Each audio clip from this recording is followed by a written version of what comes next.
biyu Galadima.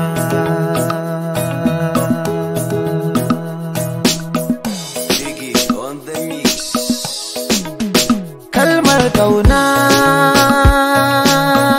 tana da wuyar furtawa, gane masoyi yana da wuyar ganewa, mai raina iyaye yana hanyar taɗewa.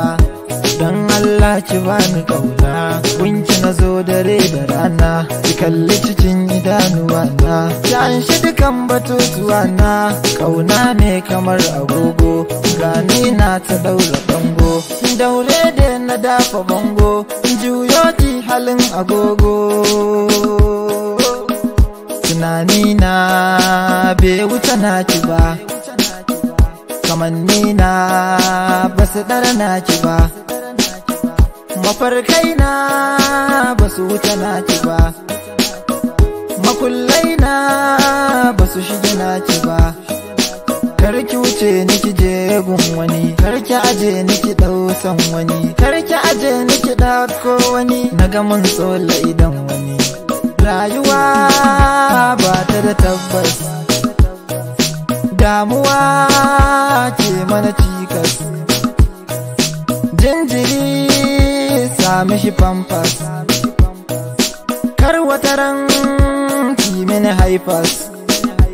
Koda kowa yana gudunki, ni dai zan ta sanki, kuma ni dai zan ta rairayarki, ko aiki ni ne zan ta yaki.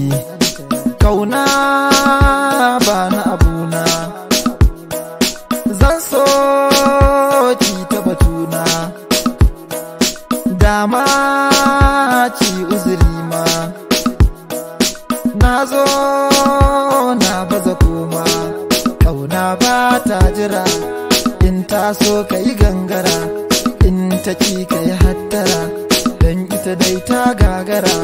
Sha kira sha nema, na tuna na suma, kuma kin sani na tuba. Zance na bayawa, ki bani 'yar dama, na sanya 'yar koma, na daina shan fama, na ƙara yin himma.